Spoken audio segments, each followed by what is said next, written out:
So during the review, each of these H we did not use time invariant. We define a function that this is the case that in case of H n minus 1 k, which is the right here, they are the output of the system when you apply delta n plus 1. When k, because k is minus 1. So in here, what you see in this function is you have individual input as individual delta function shifted by time, and they made different by time, different by the time shift amount. Because in here I said we did not use time invariant yet. Time invariant is what? When input is shifted by time, output shape will be the same. In here, we did not use a function yet. We did not use a property yet. Therefore, this may change when you shift by time. So this is a general function. Even though we have general function like that, because this system is linear, we're still using linear property. When you multiply each of them together like this, if you multiply each of them together, we can have output function of each of it, each input, this input, this input, this input, corresponding to this input, this one corresponds to this input, this input corresponds to this. When you apply this one to the system, what happens now here is this one is multiplied by this first one. Because note that the first one, which is k is minus 1, they corresponding to the output of the system when the input is delta function plus 1, right? There's the in case of k is minus 1. Therefore, that means this function, this x, will be multiplied by corresponding impulse response with the system response, which is this is multiplied by this one. When you multiply them, note that this one has this large amount of it, and this large amount of it would multiply by this, by this, by this, by this. So this is large amount, this is minus large amount. So if you multiply those two together, plus and minus, so it will be the large minus. This is still minus, this is plus, but still small, a little bit smaller than before. So the second one comes in a little bit smaller, but still minus. Minus large value will multiply to minus small value, which is minus multiplied by minus with plus. So this value n equals 1 will be the plus. So that's how you interpret it. Likewise, if you do that like this, this is unit function at 0. There's a value of 1 at 0. So if you multiply them using the corresponding impulse response, which is just multiply by 1 everything. So it will be pretty similar, down, up, 0, up. So it will be the same, down, up, 0, up, which is same to this. Only we scale up. Finally, the final value here is this one, which is corresponding to x at point n equals 1. This is large positive value. So if you multiply the large positive value by this one, there will be large value, large minus, and 0. So it really looks like this, positive, large minus, and 0. This is how it goes. So in here, and after that, we discussed that if you add this one together, this is output of individual input at each point. And because it's linear, because of superposition, if you add them together, they will be looks like this, how you find the output. In here, we use a function, we use property of linear system. And then, now, we try to use property time invariant. If you have time invariant, what you can expect here is this one and this one and this one will be the same. Even though we shift, note that this function and this function is output of the system corresponding to delta n minus k. If this is not time invariant, the output will be different, may be different by time shifting of the input signal. However, if this one is time invariant, this value will not change. This output shape will not change. by simply shifting the input by time. That's the property of time invariant.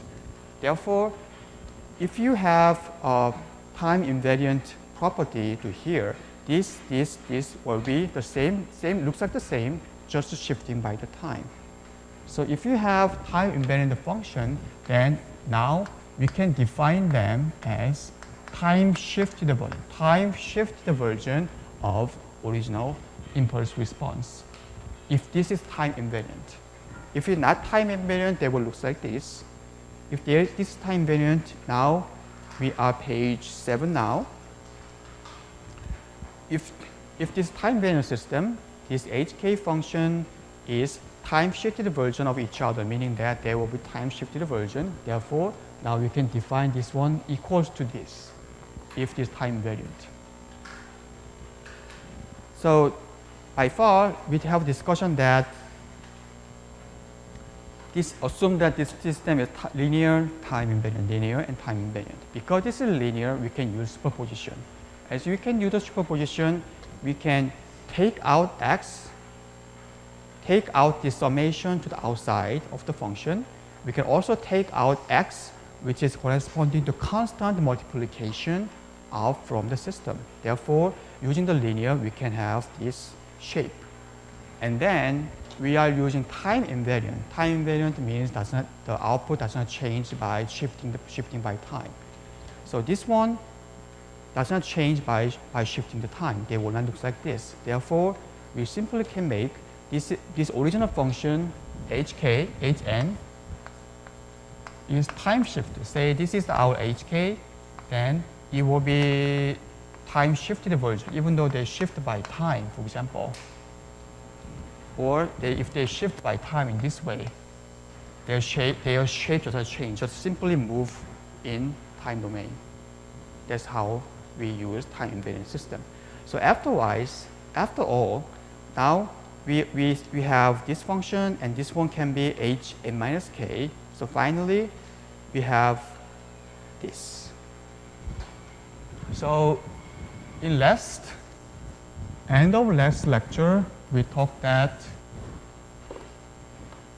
xn, yn, and how to find yn in linear time invariant system. You can have n equals xk times h, which is the unit impulse response of the system, n minus k. And you have to add them from minus infinity to infinity. That's how you find the output, by finding output of each point of x, each 1 point, 2nd point, 3rd point, and 4th point, what they come out as output, and add them together, because you can use superposition and linear system to find this. The reason we can do this is because we can derive this because this is a time invariant system. So this discussion we have, this equation only valid if this is linear and this is not time invariant. If not, this one does not valid.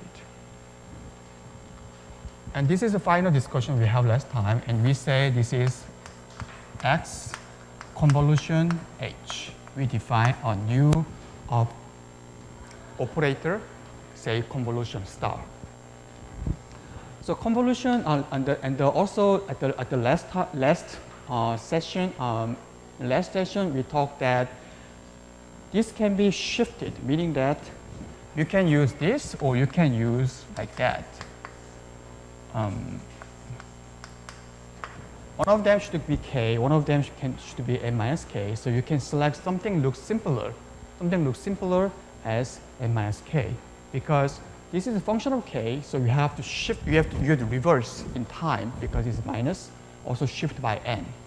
So the reason I recommend to pick something more simpler, because simpler one, you are easier to shift or reverse, right? That's the reason I recommend to pick something looks simpler. It does not matter if this looks like that, this looks like that, it does not matter. So let's have an example. Before we start, any questions, Michael? Good? Okay.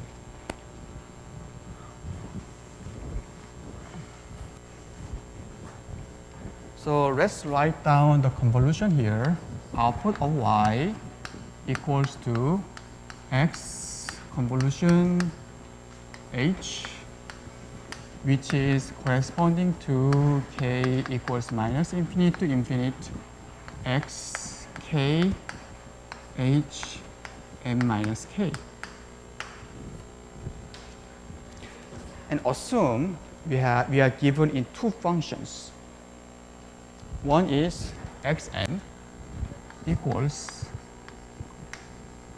so this is a definition. This is example. Okay, we have alpha unit function and assume that our system is given as unit. Is it right? Okay. So assume that this is a given example, and the question is, let's find the output. So what is given is, this is our input, this is our system response. If you apply this input to this system, what will be the output? That's the question. In here, alpha is less than 1, larger than 0. That's what we're given in here. How we find it? How we find it? So it's a very, how to say, automatically you can do it. So we have just learned that we have to find what we can find yn by adding like this. One of them as k, one of them is m minus k. Which one looks simpler? Which one looks simpler? Right? This bottom one, right?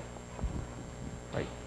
So my recommendation was pick up something looks simpler to here.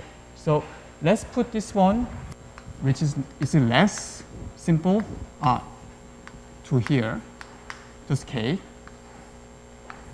and multiply them by this one, which is now looks like this. And you can, if you solve this, then you can find output. Pretty straightforward, because this is you only use multiplication or summation, which is not so difficult operator. But when you see the equation, it's not so straightforward. You cannot find. To me, it's a little bit difficult to understand or what is the output intuitively right away. So let's draw some picture to see how they functions. So let's draw this. Let's draw the first one, xn, which is function of n, and how it looks like. So let's start with the unit function. Unit function is what? They are 0 when n is less than 0. When n is larger than or equal to 0, they become 1. That's the definition of this. So they will look like, as this is discrete time, they will look like this until -1. They become 1 at point of 0 and 1, 1, 1, 1. So 1, 2, 3, they become like this. As there's alpha n, which is scale. What is alpha n? Assume that we just forget about this unit function. We just have n, what is alpha n? Say this is less than 1, say half power of n, how the function looks like. Something like this, right? Something like looks like this. Of course, not. I know you have some objection. I know. However, they will look like something looks like this. So if you multiply them together because they will be scaled, this one looks like. How it looks like?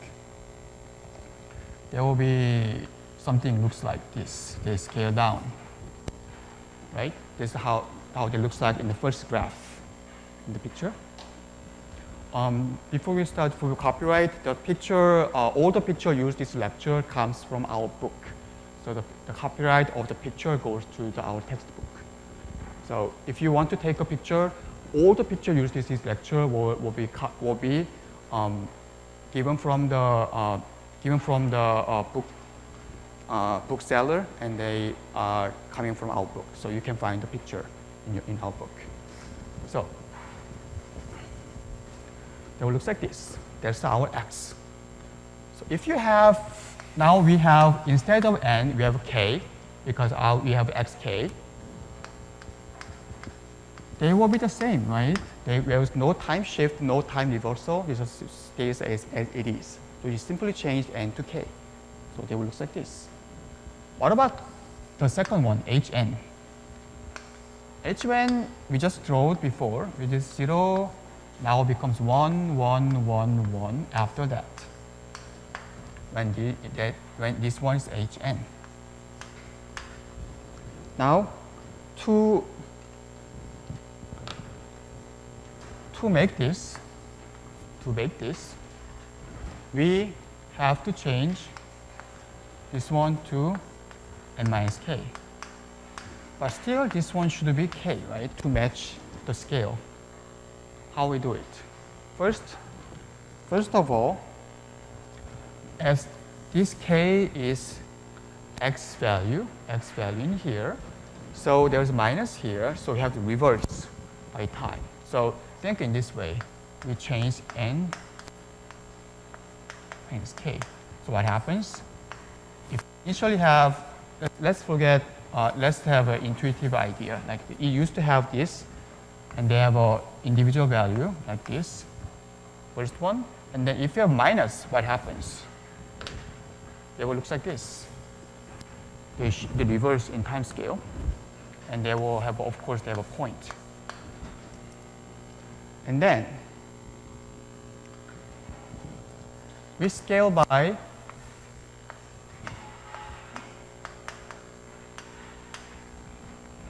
this and this is same, right?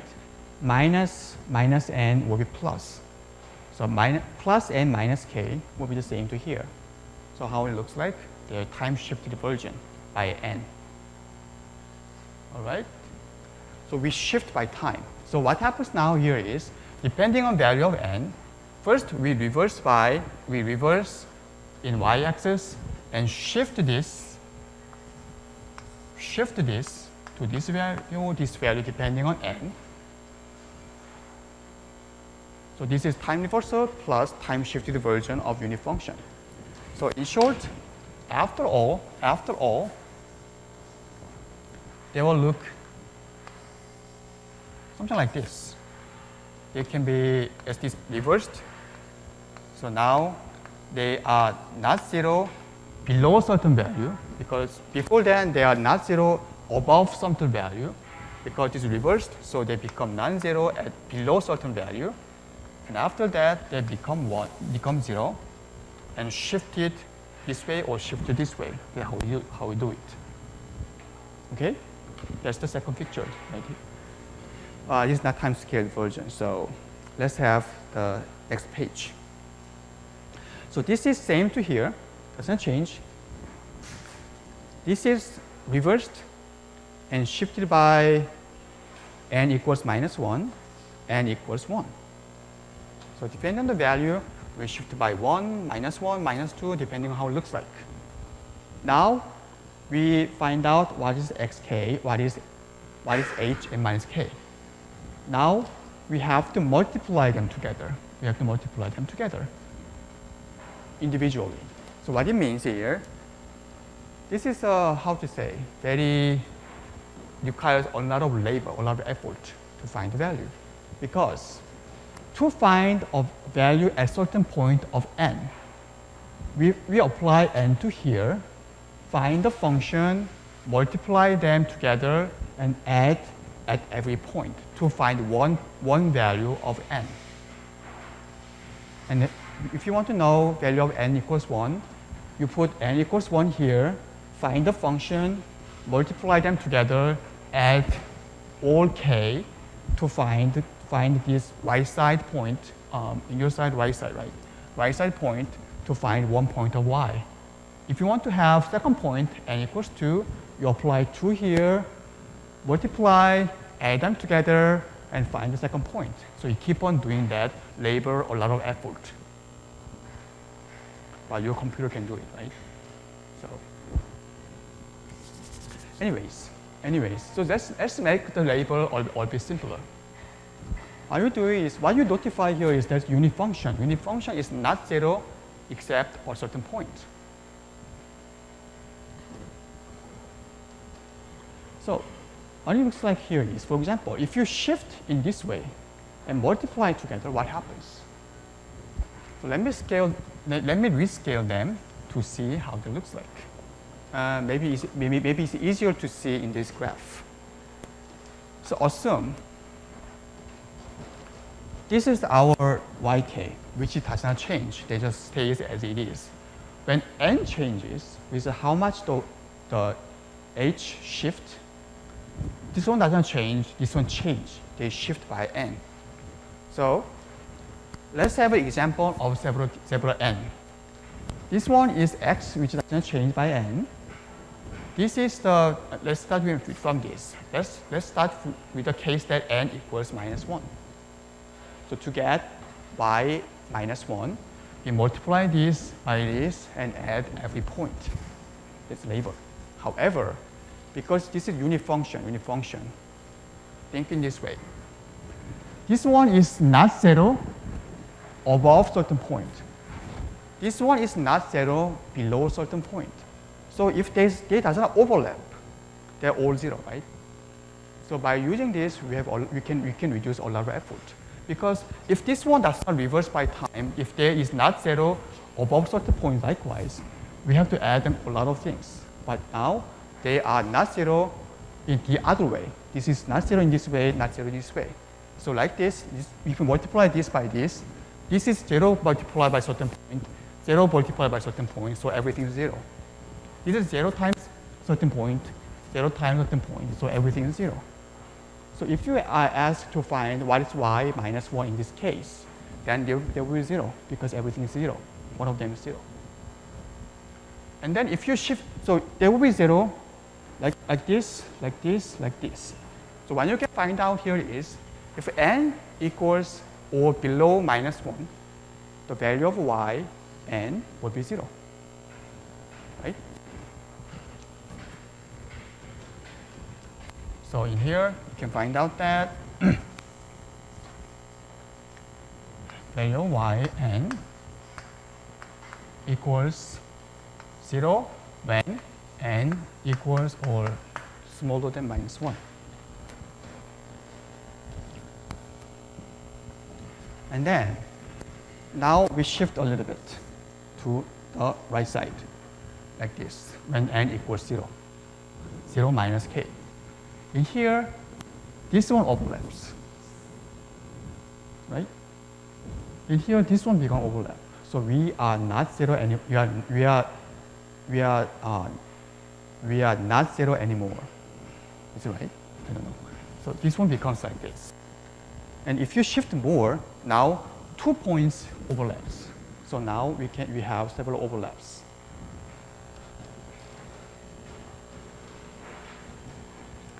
If you keep on moving it, if you're summing it, we can think that there is some criteria.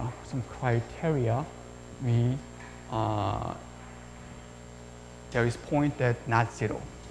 If n equals or below -1, whenever they have output of y will be 0.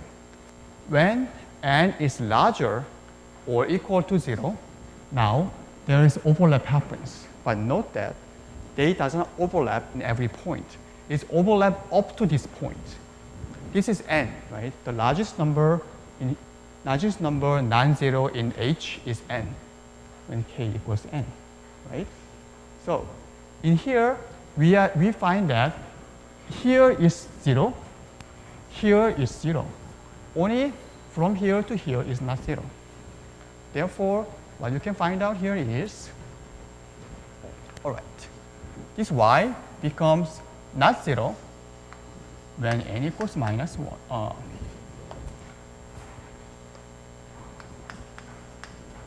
-1, and they are what? Now, among all case, this is when k is So let's have, we have fixed n. This and this is fixed. This is not shifting anymore. We pick up one point of n, value of 2, value of 10, whatever. And then what you can see here is below, when k equals or below -1, everything is 0. When k equals or larger than n plus 1, everything is 0. So this one is only not 0 from when k equals 0 to k equals n. So in here, what happens here when k equals 0 to n? They are not 0. And because it's a unit function, this one, alpha k still stays. This not 0 unit function is what? 1 times 1. And this is what? Also 1. So if you multiply 1, 1, it will be the same. So output of y will look like this. This one looks familiar, right? This one looks familiar. Adding alpha 0, alpha 1, alpha 2, alpha n, what is it? 1 minus alpha, n plus 1. Right? So that's what you can see in here. So in summary,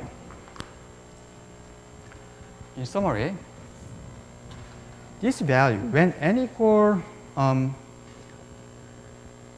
equals or below, this type of, please remove the first sentence. Please remove this.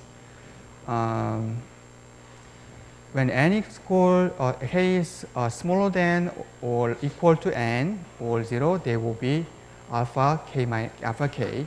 Otherwise, they are 0, which is seen to here. So to get y, we only have to multiply them like this. If n is below than 0, then everything is 0. So we have two separation. In here,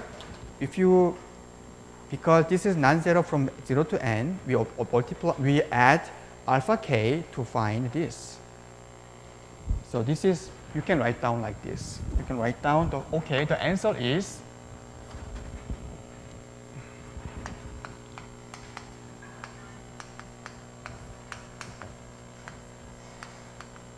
if you write these two, then this is the answer. This is our system. But to make it a bit more fancy, to make it look more nice, a bit better, how we do it? What you learned is, let's use unit function. Definition of unit function is what? They are 0, below 0, n is 0. They are 1 when n equals or larger than 0. So when equal or larger than 0, they are not 0. When this is below than 0, they are 0. So this is equivalent. You can write this one or this way, but this is a bit more fancy way. You can write this. However, if you add this automatically saying that this one is this value times 1 when n equal or larger than 0.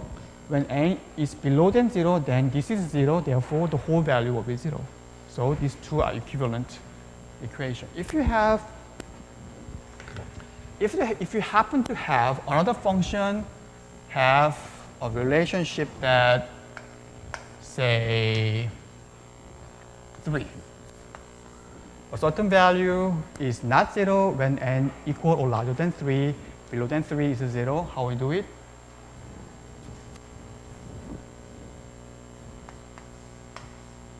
You can use that like that. Right? So shift by time.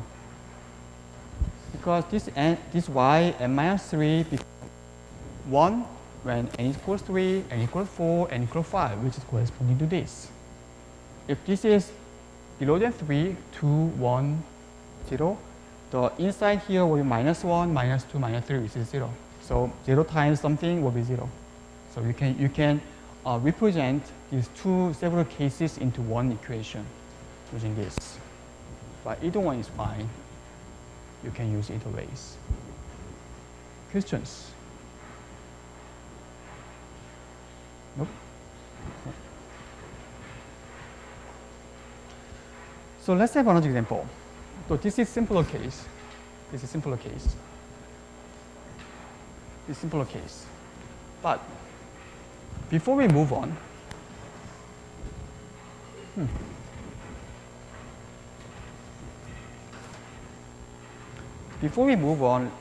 let's use a simpler case one more time to find something more, some more insight.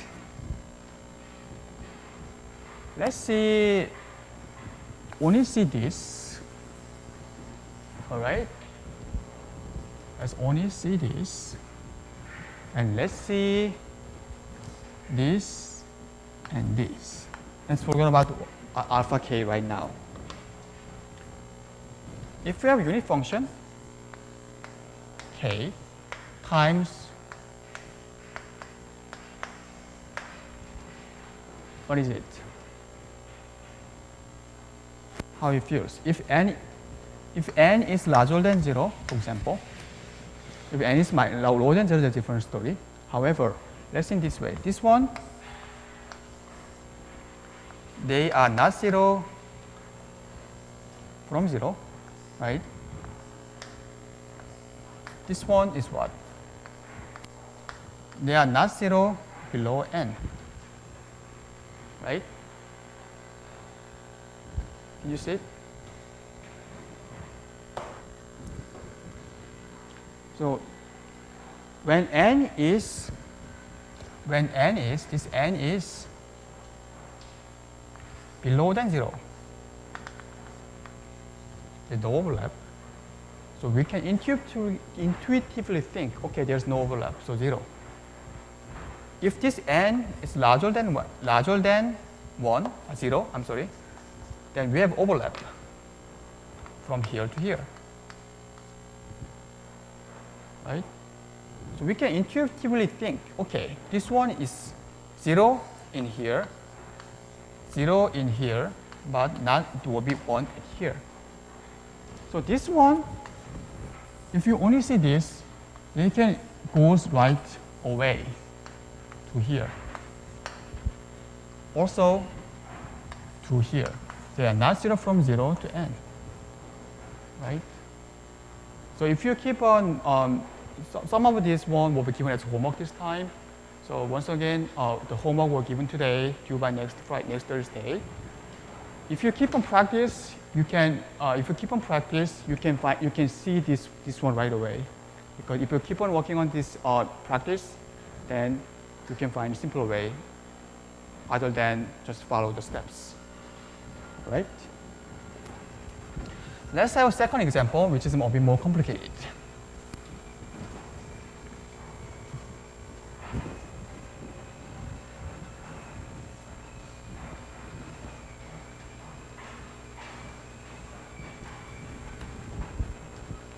So this is function.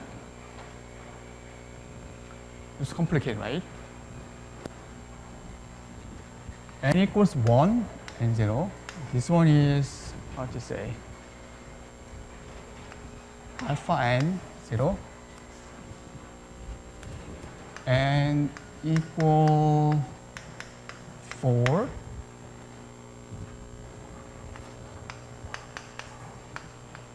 6, otherwise 0. So how you define it? How do you define it?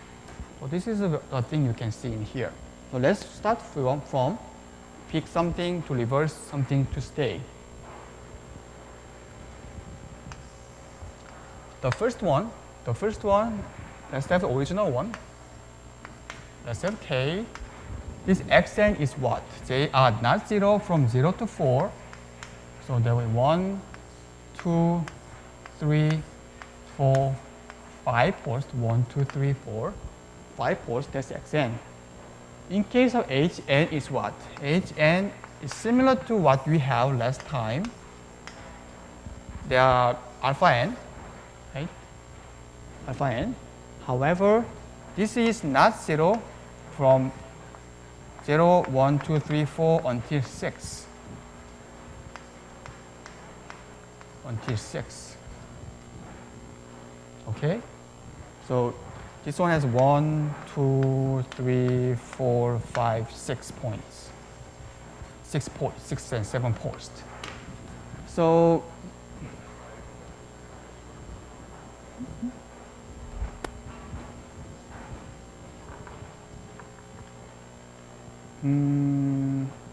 그렇네. 타이포네. 맞아요. So that's typo.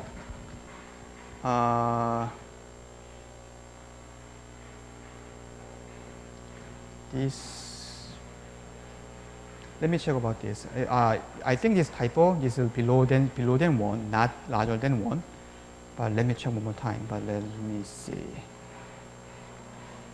Yeah, I think this is below than 1. Anyways, so this is a 2 plot. We start with a plot, and then we have to select something to reverse, something to stay. Of course, according to our discussion before, we have to select this one to reverse, right?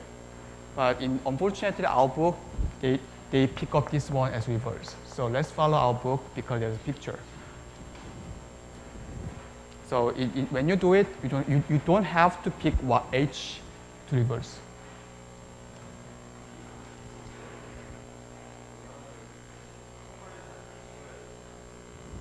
맞네. 맞아. 정신이 없네. 맞아요.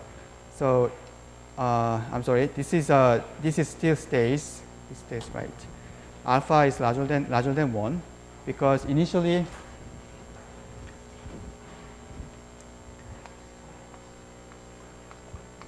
they will look like this because, and then this is shifted. As this is shifted, so after shifting, they will look like this. That's the reason they have looks like this in here. That's right. So anyways, when you have, now we switch this one to K. Now this one becomes XK. And if you do shift by K, there will be 0, -1, -2, until we have -6, which is corresponding to like this because it's reversed. And then we shift by N. So this is what we see in here is HK, and we shift by N, which is we shift by N. So if we have shift by N until here to here, endpoint, that will look like this. So that's how you see in here. So if you have xk, which is here, which does not change by N. The second one, we reversed and shift by N. So the upper one is N for sure. And we know that there are 7 points, 0 to 6, 7 points. So we have N until n-6. That's how we have the functions. Now we try to find overlaps. We have to find the overlaps. Well, let's first start with the case that this N, I have to draw a lot of picture now. So let's have some simplification.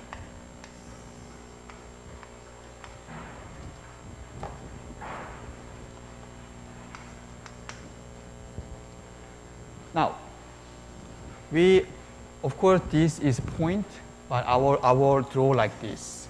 Okay, you can imagine that there's a point in here, because if I keep on writing the point, it's too much effort for me. So let me draw a point like this. In here, note that this largest point is n, smallest point is n-1. Note these 2 points. If this n is smaller than 0, what happens? The largest point is smaller than 0. There's no overlap. No overlap, right? So in here, if you multiply these to here, they're all 0. If you multiply this to here, there's all 0. There's no overlap. So if you multiply these together, then what happens? The output will be 0. Sure. If n is larger than 1, then we will have some overlaps, which is shown on this first picture, second picture, sorry. We have some overlaps from 0 to n.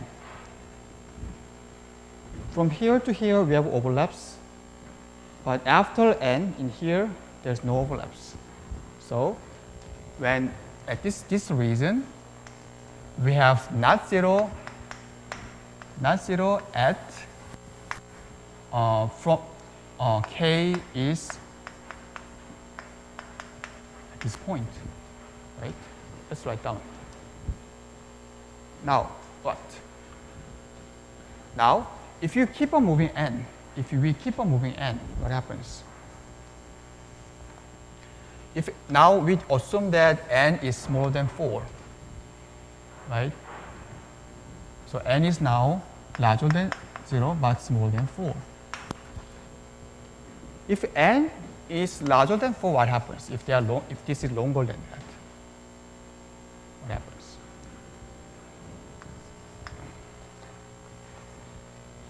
We assume that in previously they are not 0 from 0 to n.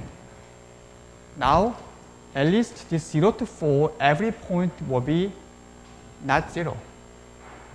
So this one, in this case, they are not 0 when k equals 0 to 4 instead of n. Right? We are adding from 0 here to here because they are all overlapping. Note that our assumption here is, now let's bring in our minimum value n minus 6. Now our assumption is n minus 6 is below than 0 because this is wider than this, so this is valid, right? So in here, in this area, everything is not 0, this area is not 0, so regardless of n from 0 to 4, when k is 0 to 4, this is not 0. If you keep on moving it, this is what when you keep on moving it, what happens? When n is too long, when n is too long,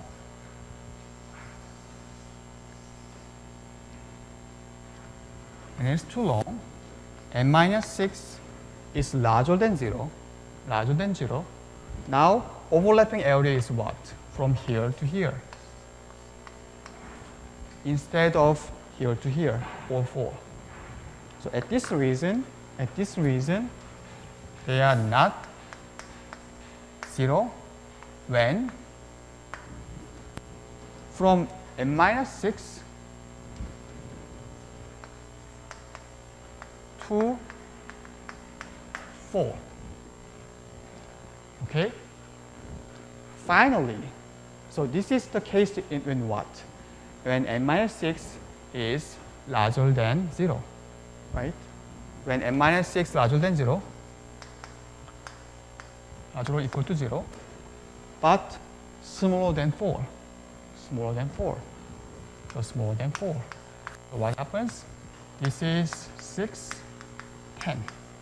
So when n is larger than 6, smaller than 10, equal-wise, let's think about that later. It looks like this, right? So between them, we have 4 to 6 maybe. And then if you keep on moving it until this one is out of the range,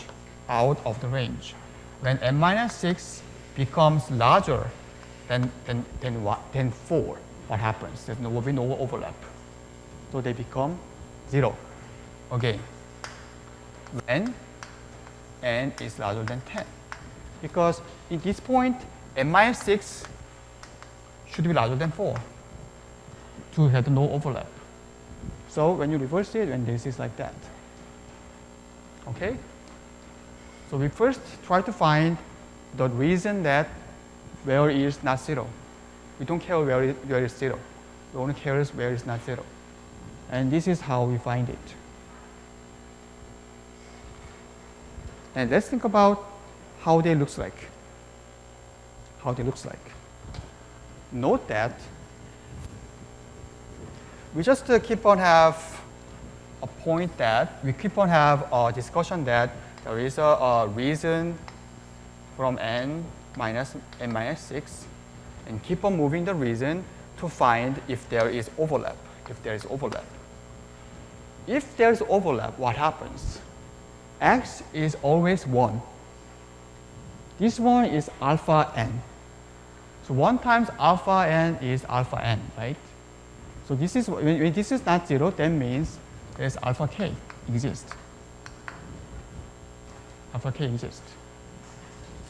So we have this discussion by far. Now we try to find the value. Any questions by far? So to summarize, we pick up one of them, stays there, pick up second one, reverse, shift, starting from the lowest case, keep on moving it until they have overlaps, and keep on moving it if there is the overlap range, overlap value changes until we have completely that overlapping area. That's how we do it. We start from the lowest case to upper case. Of course, if you prefer, you can start from uppercase, go lower down. But usually we don't think this way, so that's my recommendation to start from lowercase, upper way, find the first overlapping area, keep on moving it. If there's any change in the range or value, you want to get it, and then until there's no overlap. That's how we find the convolution. So in here, we talk about that when it's not 0, that means 1 times alpha n, alpha k actually. So the value will be alpha k. So remember the previous case. We have summation of alpha k times 1, something like this before. So to do it, we just add them. Just the range will be different. In here, we have alpha k, it's the same. This one is 0 for sure. First case, case 1. Let's talk about case 2, 0 to 4.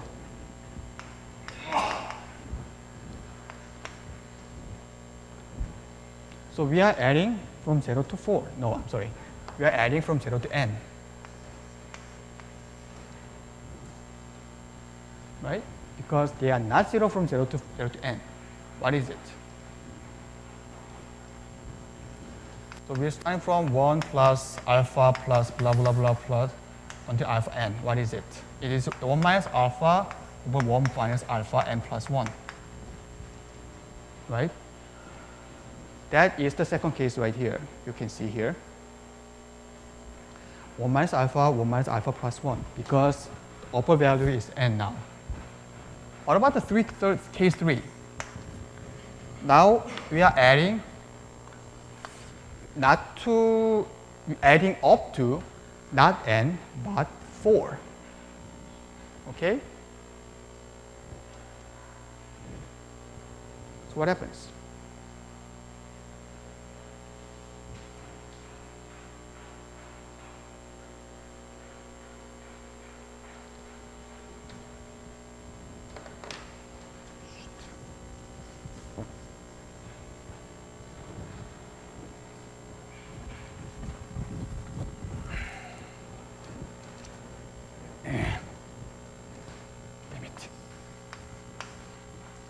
So we are adding n minus k, right? So we are now is what? Alpha n minus k. You are adding it. You are adding it from k, lower k from 0 to n, alpha value. Now what happens here is the case 2, case 3, case 4, case 5.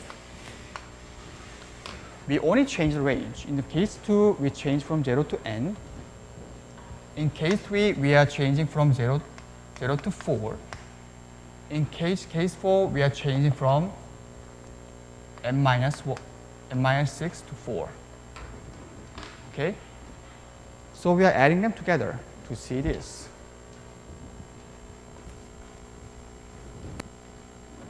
So let's have n minus k, second case, k equals 0 to n. What is it?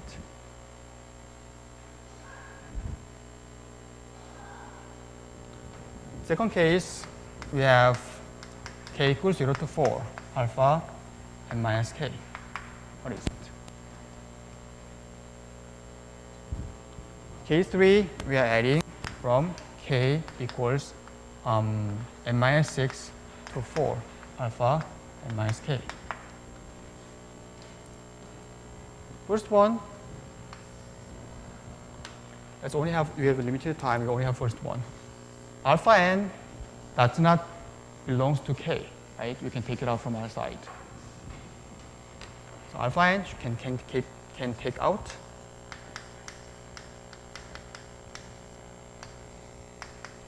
This. Okay? And alpha minus, so in here we have alpha n times 1 plus alpha minus 1, alpha minus 2, blah, blah, blah, until alpha minus n, right? And alpha is what? In here, alpha is larger than 1. So alpha times minus 1 will be smaller than 1. So to use this, our basic assumption is alpha should be smaller than 1, right? So in here, this one become our alpha, our value to do it. To get it, we have alpha n in the beginning, 1 minus alpha minus 1 over 1 minus alpha minus 1 times n, right? And then what happens?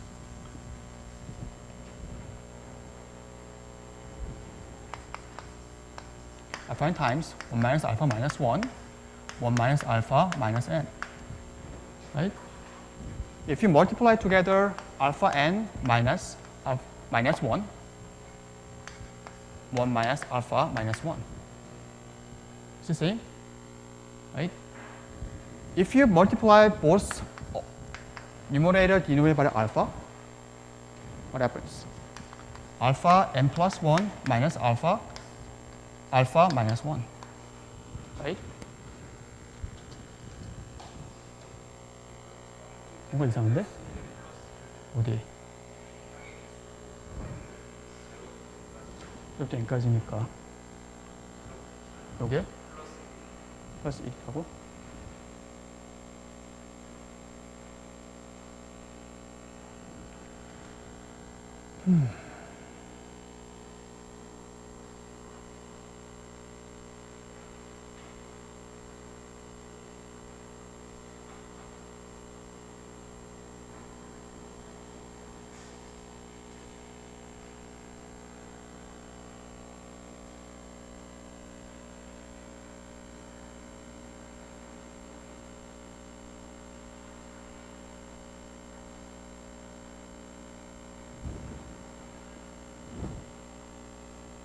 오케이. 그렇네. 이렇게 되죠. 맞죠? 네. That's mistake. Plus 1, I'm sorry. It will be like this. Alpha minus 1 multiplied by alpha will be 1. So now what we have here is here. And then what happens to here?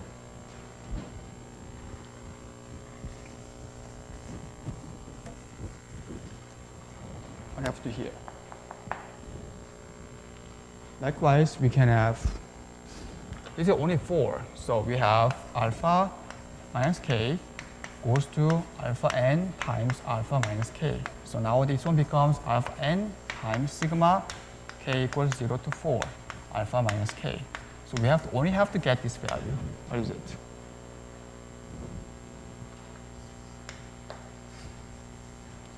So likewise, we have alpha minus k minus 1, 1 minus alpha minus 1 times what? 4, 5, 6, 7, what? 5. So, and then note that we still have this one. And then we have, how to say, let's multiply them. So if you subtract them, you can find this. note that there is a 5 time difference between alpha minus 4, alpha minus 1, alpha plus 1, there's time of 4. Not time of 4, there's 5 value difference, and it will be 1 minus alpha. Of course, they are written in a more familiar looking thing because 1 minus alpha is more familiar looking things, but actually it's not, because the reason this 1 minus alpha is more familiar to us is the case that alpha is smaller than 1. This case that alpha is larger than 1. So actually this 1 minus alpha is minus. However, our numerator is also minus. Therefore, by minus divided by minus will be minus, plus. Therefore, they will look like this. But actually, the more familiar looking thing is alpha n plus 1 minus 1. It should be reversed. What doesn't matter to us. In here is what? Now, this one changed to minus n minus 6. Okay? So if you have difficulty to find what is it, let's write down. Alpha minus 1 times n minus 6 plus alpha minus 1 n plus 1 should be n minus 6 plus 1 plus minus 5 until you have alpha minus n 4. How do you find this value? Several ways you can do it, but what you can do is take this out. Let me erase this one for a minute. How do you find it? Alpha n times, let's take this out, alpha n minus times 4. And here is what? Alpha n minus time 4 will take out, so n minus 10, right? Alpha n minus 1, n minus 9, plus until we have 1. You get it? And then, not using this, we just take out this. What is it? It will be, now we can think in reverse way. We usually add like this. Now we can think they're written in this way. Okay? 1, something, something, something until we have this. Okay? So, how many do we have? 1 minus alpha minus 1. Still alpha minus 1 is our constant. And 1 minus alpha n minus 1 times the number. What is the number? From 0 to n minus 10. Right? N minus, let's think about that. So we have this, we have times n minus 4. Too much. And here we have n and we have times n minus 4. So there will be alpha n minus 4 times this. That's our final value in here.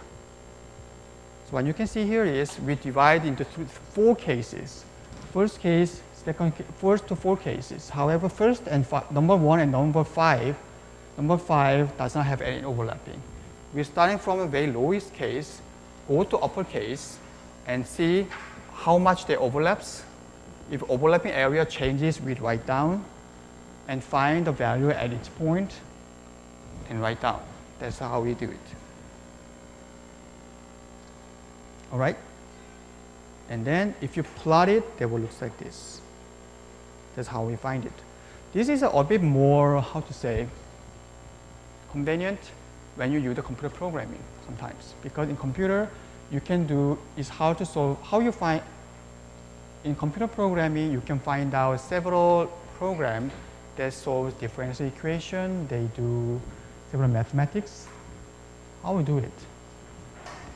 Of course, for human, if you are asked to find what's the first derivation of function of y equals 2 times t, you can find that it's 2t squared right away.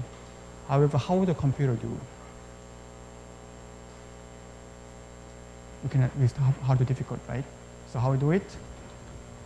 They divide them they divide them at a certain point. This point may be small. This is discrete time, of course, but for computer, they divide the signal to different points like this, and then they add them together to find the final value. So this is a bit more convenient if you think in computer way. Questions?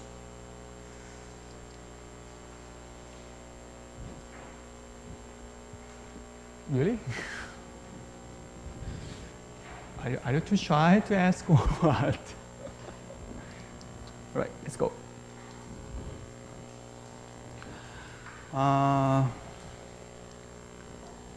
For continuous time, let's, as we have limited time, we skip this one as quickly as possible. So now we talk about the discrete time, and then I briefly mentioned that to use in a computer, you can use a point and add them together, this computer way. We utilize them to think how we transfer to this from this discrete time to continuous time. Let's think in this way.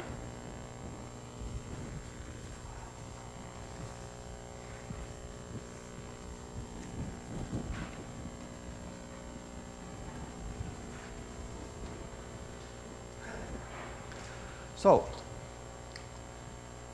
let's think in this way. In continuous time, let's say this is our continuous time signal. We once mentioned that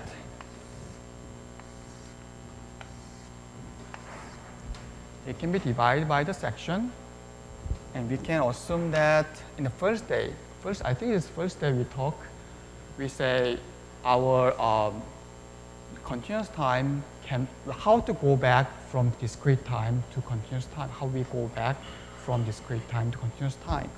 We have discrete time point. How we can rebuild the continuous time?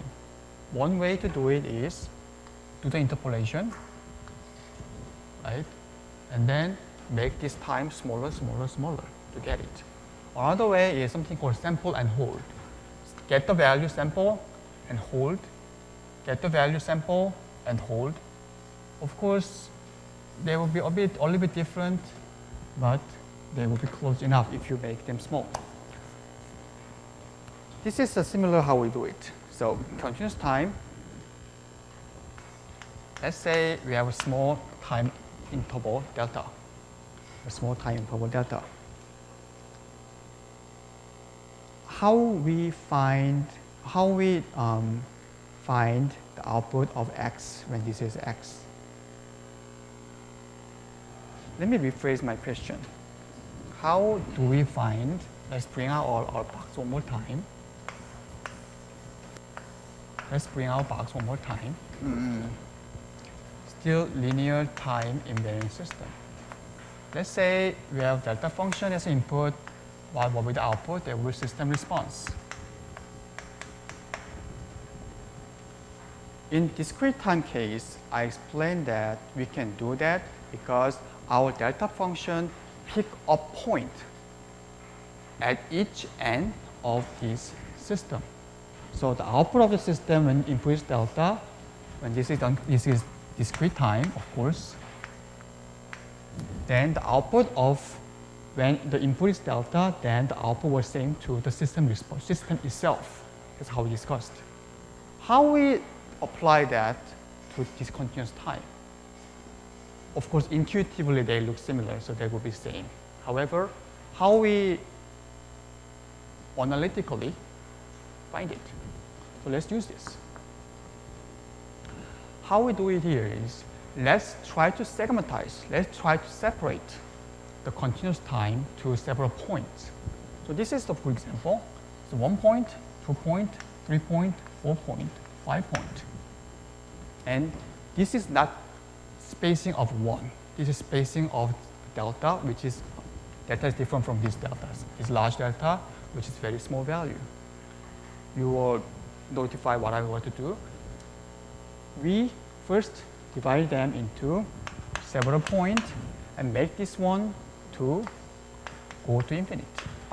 Go to 0. Then this spacing goes closer, closer, closer until they reach the continuous time. That's how we usually think in the integration, right? How we do it? You apply this point. How do you find this point? You apply delta function, right? How do we find output when x equals y according to this? We multiply this one to system response. This one still hold because if you have a continuous time first and try to pick a point, how we do it? We multiply them by delta function, right? But intuitively, it looks reasonable, but analytically, it doesn't make sense. So to get it, to understand that, let's separate them to make a semi-discrete time, I say. Similar to discrete time, the spacing is really small. Eventually, we make them 0. And then apply delta function to pick a point, pick up each point. They will be the system output. That's how we apply in convolution. However, in here, and then we make this delta small, small, small until they reach the point. That means when you do summation, this summing object, the number of summing object will be more, more, more when you make this delta smaller, smaller, smaller until they reach what? If this one becomes almost infinitely large, it means with the integration. Right? We have to add a lot of things to make an integration. So in continuous time, that's how they shows. They have several small delta to find each point. To get this point, we multiply them by shifting by this value to get this point at this point. To get this point, we multiply them by like this to get this point. One more time, to get this point, we multiply them like this. Can you see it? And to get the second point, we multiply them like this. So we pick up points and add them together. When we pick up each point and add them together, they will look like this. That's how we approach.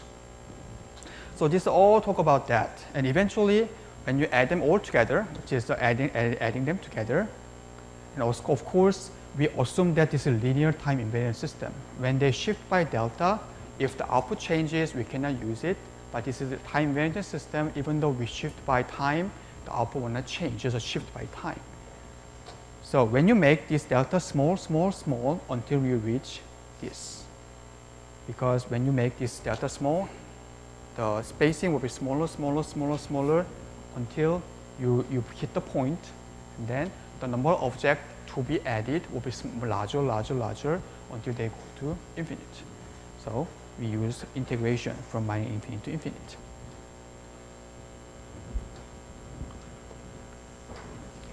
So we are trying to finish today. So we're starting from discussion that we have y. To get the output of y in discrete time, we multiply them in this way. This one is called a convolution. This is how we do it. And how we do it, you find one of them and shift in reverse and shift by time until you find overlapping area.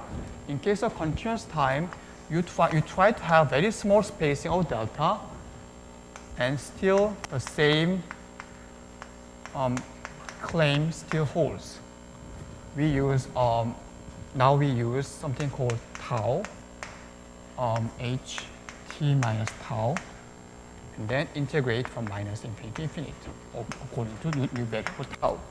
So here in these two, we once discussed that discrete time and continuous time many similarity. Addition, integration, times. There's new variable, original variable, new variable will be subtracted, and then we add or integrate according to this new variable. So In case continuous time, discrete time, they're still pretty similar discretion.